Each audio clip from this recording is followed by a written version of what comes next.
நம்ம Tamil Bigg pass ரசிகர்கள் ஆவலோட எதிர்பார்த்துட்டு இருந்த த காமன் மேன் ஷோ சக்சஸ்ஃபுல்லா இன்னைக்கு லான்ச் ஆயிட்டுங்க. காமன் மேனும் கலந்துக்கலாம் அப்படின்ட்டு தெரிஞ்சதுல இருந்தே மக்கள் இத பத்தி தெரிஞ்சுக்கவும், கலந்துக்கவும் ரொம்ப ஆர்வமா இருந்தாங்க. அது மட்டும் இல்லாம தெலுங்குல போன வருஷமே காமன் மேன செலக்ட் பண்ற அந்த ப்ராசஸ்க்கு அக்னி பரீட்சா அப்படிங்கிற ஒரு பேர் வச்சு ஷோவே நடத்துனாங்க. 15 எபிசோட் கொண்ட அந்த ஷோ போன வருஷம் நடந்துச்சுங்க.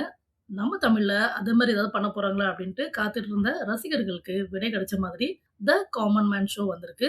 தமிழ்நாடு முழுக்க இருந்து ஆயிரக்கணக்கான பேர் அப்ளை பண்ணியிருந்த அந்த காமன் மேன் ஷோல அவங்க அனுப்புன அந்த 2 நிமிஷ வீடியோவ பார்த்து நல்லா அனலைஸ் பண்ணி, அதுல இருந்து கிட்டத்தட்ட ஒரு 100 பேர ஷார்ட் லிஸ்ட் பண்ணி, அவங்க கூட வீடியோ கால்ல ஆடிஷன் நடத்தி, அது மட்டும் இல்லாம ஒரு குரூப் டிஸ்கஷனும் நடத்தி, அதுல இருந்து கடைசியா ஃபில்டர் பண்ணி வந்தவங்க தான் இந்த 50 கண்டஸ்டன்ட்ஸ். கிட்டத்தட்ட 15 எபிசோடா நடக்கப் போற இந்த ஷோல ஜட்ஜா இருக்கிறதும், ஹோஸ்ட்டா இருக்கிறதும் முன்னாள் பிக் பாஸ் கண்டஸ்டன்ட்ஸ் தாங்க. தெலுங்குலயும் அதே மாரி தான் இருந்தது. ஜட்ஜா இருந்தவங்க நவ்தீப், பிந்து மாதவி மற்றும் அபிஜித். ஹோஸ்ட்டா இருந்தவங்க ஸ்ரீமுகி. இதுல நம்ம பிந்து மாதவி மற்றும் அபிஜித் அந்த தெலுங்கு பிக் பாஸ் ஷோவே வின் பண்ண வின்னர்ஸ். ஸோ தமிழ்ல வந்து ஜட்ஜ் யாரு அப்படின்ட்டு ப்ரோமோலயே பார்த்திருப்பீங்க. நம்ம எல்லாருடைய ஃபேவரட் ஆர்யா அர்ஜுனன் அவர்கள், ராஜு மற்றும் நம்ம ஓவியா. ஹோஸ்டா இருக்கிறவங்க மாயா. இதுல நீங்க நல்லா பாத்தீங்கன்னா நம்ம ராஜு மற்றும் ஆர்யா அர்ஜுனன் அவர்கள் தமிழ் பிக் பாஸ் ஷோவுடைய வின்னர்ஸ். ஸோ ஃப்ரெண்ட்ஸ், ஆயிரக்கணக்கான அந்த அப்ளிகேஷன்ல இருந்து கடைசியா ஷார்ட் லிஸ்ட் பண்ணி வந்த அந்த 50 கண்டஸ்டன்ஸோட தான் நம்ம Tamil the common man show launch ஆகுதுங்க. ஆரம்பமே ரொம்ப பரபரப்பா இருந்துச்சுங்க. முத நாளே அதிகமா பேசப்பட்ட அந்த கார் டாஸ்க் மாதிரி ஒரு டாஸ்கே வச்சுட்டாங்கன்னு தான் சொல்லணும். அது மட்டும் இல்லாம அதை தாண்டி இன்னும் ஒரு இம்பார்ட்டன்டான டாஸ்க்கும் வச்சாங்க. என்ன அப்படிங்கறத நம்ம ஒண்ணா பார்க்க போறோங்க. இவிபி கார்டன்ல வெயிட் பண்ணிட்டு இருந்த நம்ம கண்டஸ்டன்ட்ஸ்க்கு டாஸ்க் லெட்டர் வருது. அந்த டீம்ல இருக்கிற ஒருத்தரே வந்து அந்த டாஸ்க் லெட்டரை வாசிக்கிறாங்க. என்ன சொல்றாங்கன்னா 2 பஸ் வரும். அதுல டோட்டலாவே 36 சீட்டு தான் இருக்கும். பஸ் வந்ததும் அந்த பஸர் அடிச்சதுமே நீங்க எல்லாரும் போய் அதுல ஏறணும். அடுத்த பஸர் அடிச்சதுக்கு அப்புறம் தான் நீங்க அதுல இருந்து இறங்கணும் அப்படின்னு சொல்லிட்டாங்க. ஸோ பஸர் அடிச்சதுமே இவங்க எல்லாம் ஏதோ ரன்னிங் ரேஸ் மாதிரி பயங்கரமா அடிச்சு பறந்து ஓட ஆரம்பிச்சிட்டாங்க. இப்படி ஓடினதுல நிறைய பேர் அவங்களுடைய செப்பலு, அவங்களுடைய அக்சஸரீஸ் எல்லாத்தையுமே அங்க விட்டுட்டு வந்துட்டாங்க. அது மட்டும் இல்லாம ஏற்கனவே சொல்லியிருந்தாங்க அங்க 36 சீட் தான் இருக்குன்னு. ஸோ 2 பஸ்லயுமே கிட்டத்தட்ட ஒரு 14 பேர் அங்க நின்னுட்டு இருக்கிற மாதிரி நிலைமை வந்துட்டுங்க. அதையும் தாண்டி ஒரு சில பெண்கள் அங்க இருக்கிற ஆண்கள் மடியில எல்லாம் உட்காந்து சீட்டை எப்படியாவது அபகரிச்சிடலாம்னு பார்த்தாங்க. ஆனா அது முடியலையே. ஒரு வழி அந்த பஸ் கிளம்புனதும் ஏ அப்படின்ட்டு செம்ம ஹாப்பியா எல்லாரும் அங்க இருந்தாங்க. ஆனா ஒரு பெரிய ட்விஸ்ட் வச்சு விட்டாங்க டீம். என்ன பண்ணாங்கன்னா இந்த 2 பஸ்ஸையுமே ஒரு இருட்டா இருக்கிற ஒரு கொடவுன் மாதிரி ஒரு இடத்துல கொண்டு போய் விட்டுட்டாங்க. விட்டு அந்த கேட்டை இழுத்து மூடிட்டாங்க. இப்போ அந்த உள்ள இருக்கிற அந்த 2 பஸ்ல இருக்கிற கண்டஸ்டன்ஸ அப்படியே அங்கேயே விட்டுட்டாங்க. இப்போ அவங்க கீழே இறங்க முடியாது. அடுத்து என்ன நடக்க போகுதுன்னு தெரியல. அடுத்த பஸ்ஸர் எப்ப அடிக்கும்னு தெரியல. நிமிஷங்கள் போய்க்கிட்டே இருக்கு. அப்புறம் அது ஹவர்ஸா மாறுதுங்க. 1 மணி நேரத்துக்கும் மேல போயிட்டு அடுத்து அது 1 1/2 மணி நேரமா ஆகுது. என்னடா இப்படி போயிட்டே இருக்குன்னு பார்த்தா, அங்க உள்ள வேர்த்து விறுவிறுத்து இருக்க முடியாம தலையெல்லாம் வந்து ஜன்னல் வழியா வெளிய விட்டுலாம் கொஞ்சம் காத்து வாங்கிட்டு மறுபடியும் உள்ள போய் எப்படிலாமோ சமாளிக்கிறாங்க. என்னடா பண்றீங்க? எப்படிடா சமாளிக்கிறீங்க? அப்படிங்கிற மாரி இருக்குங்க. ஆனா பிக் பாஸ்ல கண்டஸ்டன்ட்டா கலந்துக்க கிடைச்ச அந்த வாய்ப்ப நாங்க விடுவோமா? அப்படிங்கிற மாரி விடாப்பிடியா கண்டஸ்டன்ட்ஸ் வந்து பஸ்ஸுக்குள்ளேயே தான் இருந்தாங்க. நின்னுட்டு இருந்தவங்க நின்னுட்டே தான் இருந்தாங்க. ஒரு வழியா 2 மணி நேரம் முடிச்சதும் தாங்க அந்த அடுத்த பஸர் அடிச்சுச்சு. அப்பா விட்டா போதும்ன்னு எல்லாரும் அந்த பஸ்ல இருந்து வெளிய வந்துட்டாங்க. கேட்டையும் தொறந்து விட்டாங்க. வெளிய வந்ததுக்கு அப்புறம் தான் நிம்மதி மூச்சே வந்துச்சு. எல்லாரும் அங்க உள்ள எவ்வளோ வேர்த்துக்கிட்டு இருந்துச்சு, எவ்வளோ கஷ்டமா இருந்துச்சுங்கிறதெல்லாம் நமக்கு சொல்லிக்கிட்டு இருக்கிறாங்க. பஸ்ல இருந்து யாருமே இறங்காதனால இப்பவும் 50 கண்டஸ்டன்ட்ஸ் அப்படியே இருக்கிறாங்க. அதுல ஒரு ட்வின்ஸும் இருக்காங்க. அடுத்ததா அடுத்த டாஸ்க் என்ன அப்படின்ட்டு இன்ஸ்ட்ரக்ஷன் வருதுங்க.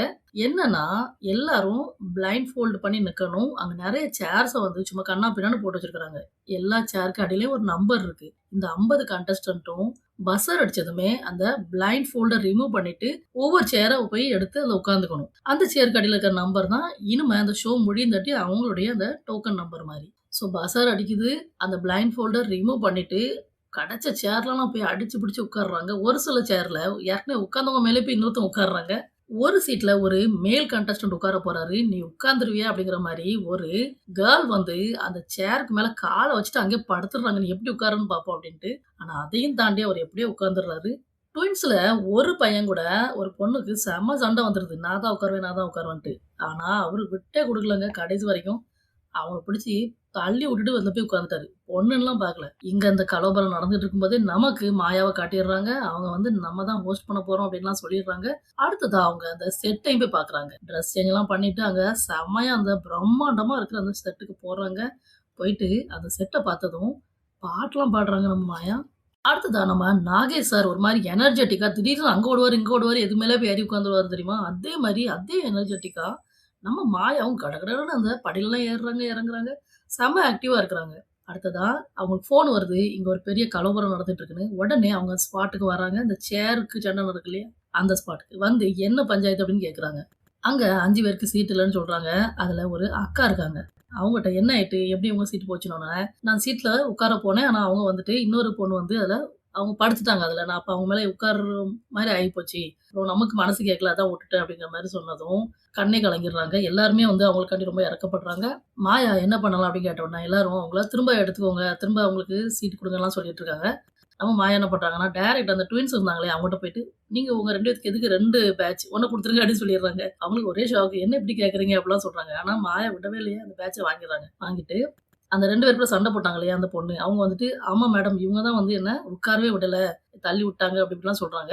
அந்த பேட்ச் வந்து அவங்களுக்கு கிடைக்க போகுதுன்னு நெனச்சா, அவங்க மாயா வந்து, "இந்த பேட்ச் உங்களுக்கு இல்லன்னு" சொல்லிட்டு டைரக்ட்டா அந்த அக்கா அழுதாங்க இல்லையா, அவங்கட்ட கொண்டு போய் குடுத்துடுறாங்க. அங்க அந்த அக்கா வந்து ரொம்ப எமோஷன் ஆயிடுறாங்க. இப்போ அந்த பேட்ச குடுத்ததும் அவங்களுக்கு பயங்கர சந்தோஷம். எல்லாரும் கிளாப் பண்றாங்க. ஆனா இது என்னடா நடக்குது? அந்த அடிச்சு புடிச்சு சீட்ட வாங்குன ஆள்ட்ட இருந்து திரும்ப வாங்கி குடுத்துட்டாங்க அப்படின்ட்டு தோணுது. இப்படி போயிட்டு இருக்கு. மாயா என்ன சொல்றாங்கன்னா, "இப்ப நம்ம இதுக்கு மேல எதுவும் பண்ண முடியாது. சீட் இல்லாதவங்க வெளிய வாங்க" அப்படின்னு சொல்லிடுறாங்க.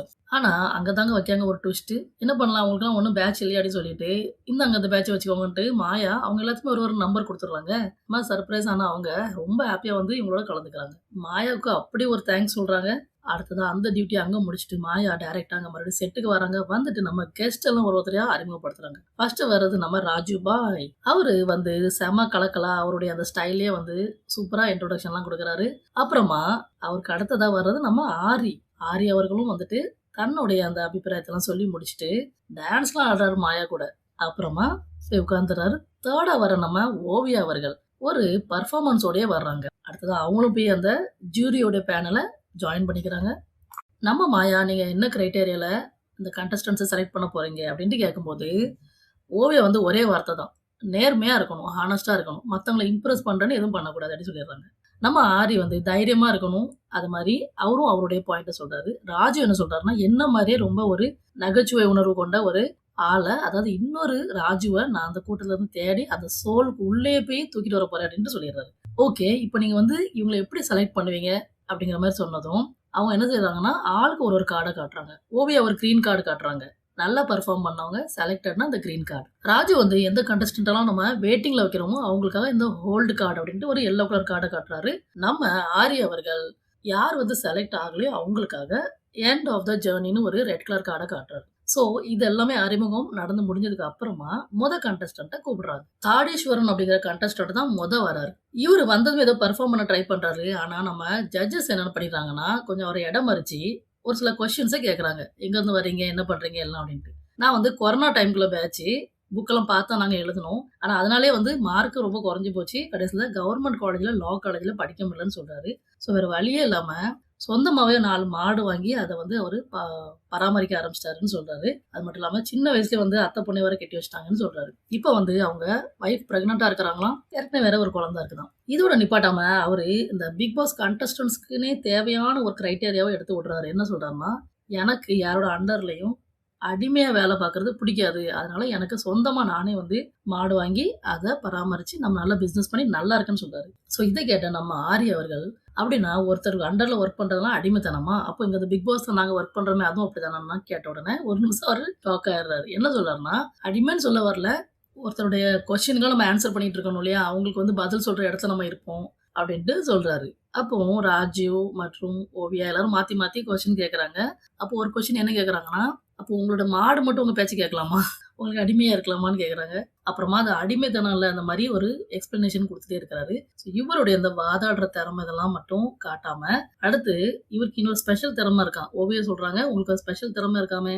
"ஆமா, நான் வந்து பல்லுட்டே வந்து குடத்த தூக்குவேன்" அப்படிங்கிறாரு. உடனே அதையும் பண்ணி காட்டுறாருங்க. ஒரு முழு குடத்துல தண்ணி நெறஞ்சிருக்கு. வாய வச்சு அத தூக்குறாரு. ஸோ அப்படி ஒரு திறமைய வேற காட்டுறாரு. பிக் பாஸ்ல பொதுவாவே வணங்காமுடி மாரி இருக்கிறவங்க, அந்த லூஸ் டாக் பண்றவங்கலாம் வந்துட்டு பார்த்தீங்கன்னாக்கா, ஒரு பயங்கரமா கன்டென்ட் குடுப்பாங்க. ஸோ இவருடைய இந்த பெர்ஃபார்மன்ஸ் முடிஞ்சதுக்கு அப்புறம், இவருக்கு என்ன தீர்ப்பு சொல்லப் போறாங்க அப்படின்னு நம்ம பார்த்தா, நம்ம ஓவியா அவர்கள் வந்து கிரீன் கார்ட் குடுக்குறாங்க. யூ ஆர் செலக்டட்ன்னு சொல்றாங்க. ஸோ அவரு செம்ம ஹாப்பி ஆயிறாரு. அடுத்ததா நெக்ஸ்ட் கண்டஸ்டன்ட் வராங்க. மோனிகா அவங்க பேரு. பெரிய கார்ப்பரேட் கம்பெனில மேனேஜரா இருக்கிறேன். ரொம்ப சொஃபஸ்டிகேட்டடான என்னோட ஒரு பக்கத்த தான் எல்லாரும் பார்த்துருக்காங்க. நான் ரியல் மோனிகா யாருன்னு காட்ட வந்திருக்கேன் அப்படின்னு சொல்றாங்க. ஸோ இவங்க கிட்ட வந்து நெறைய கொஸ்டின்ஸ் கேட்கறாங்க 3 ஜட்ஜஸும். இவங்க வந்து, கேளுங்க நான் சொல்றேன். சொல்லுங்க நான் பண்றேன்." இந்த மாரியே பண்ணிட்டு இருக்காங்க. அப்போ ராஜ் என்ன சொல்றாருன்னா, "நீங்க வந்து ஏதாவது பண்ண சொன்னா தான் பண்ணுவீங்களா? தன்னால எதுவும் பண்ண மாட்டீங்களா? பிக் பாஸ்ல ஒரு யாரும் உங்களுக்கு சொல்லிட்டு இருக்க மாட்டாங்களே?" அப்படின்ட்டு சொன்னதும், "இல்ல நீங்க கேளுங்க சரியா நான் பண்ணுவேன்." அப்படிங்கிற மாரிலாம் வந்துட்டு, "நான் பண்ணிட்டு தான் இருக்கேன். உங்களுக்கு தான் புரியல." அந்த மாரிலாம் சொல்லிடுறாங்க. தேவையில்லாம பேசிடுறாங்க. அடுத்ததா நம்ம ஓவியா என்ன சொல்றாங்கன்னா, "நீங்க வந்து இம்ப்ரெஸ் பண்ற மாரியே இருக்கு. ரியலா பண்ண மாரியே இல்ல." அப்படின்னு சொல்லிடுறாங்க. ஆரியும் வந்துட்டு இவங்களுடைய அந்த குடுக்குற அந்த ஒவ்வொரு ஆன்ஸர்லயும் அவருக்கு கொஞ்சம் கூட உடன்பாடு இல்ல. மொத்தத்துல இவ்ளோ கஷ்டப்பட்டு வந்த இந்த பொசிஷன அவங்க வந்துட்டு ஒரு பயங்கரமா ஏதாவது பண்ணி இம்ப்ரெஸ் பண்றத விட்டுட்டு, இல்ல ஏதாவது ஒரு பாயிண்ட்ட பேசி இம்ப்ரெஸ் பண்றத விட்டுட்டு, ஒரு மாரி லைட்டா எடுத்த மாரி தான் இருக்கு. நம்மளுக்கு பார்க்குற நமக்கே அப்படிதான் இருக்கு. ஃபைனலா ரியலி சாரின்னு சொல்லிட்டு அந்த கார்ட குடுத்துட்டு வந்துடுறாரு. Red card. ஸோ இதோட உங்க ஜர்னி முடியுது அப்டின்ட்டு. இருந்தாலும் நீங்க ஆல் தி பெஸ்ட் உங்களோட ஃபியூச்சர் லைஃப்க்கு அப்டிலாம் சொல்லி, ஒரு மாரி ஆறுதலா சொல்லி அங்க அனுப்பிடுறாங்க. அடுத்ததா நம்ம மாயா வந்து, நம்ம இந்த எபிசோட் முடியுது. நம்ம அடுத்த எபிசோட்ல உங்கள நாளைக்கு பார்க்கலாம் அப்டின்னு சொல்லிடுறாங்க. ஸோ ஃபிரெண்ட்ஸ் ஸ்டார்ட்டிங்கே பயங்கரமா இருக்கு. ஆனா 50 பேர்ல 2 பேரோட ஆடிஷன் தான் இன்னைக்கு காட்டியிருக்காங்க. மீதி 48 பேரோட ஆடிஷன் தனித்தனியா காட்ட போறாங்களா? இல்ல எப்படி பண்ண போறாங்க? அப்படிங்கிறத நம்ம பொறுத்திருந்து தான் பார்க்கணும். ஆனா ஸ்டார்ட்டிங்கே ரொம்ப சூப்பரா இருக்குங்க. அந்த செட்ட பத்தி சொல்லணும்.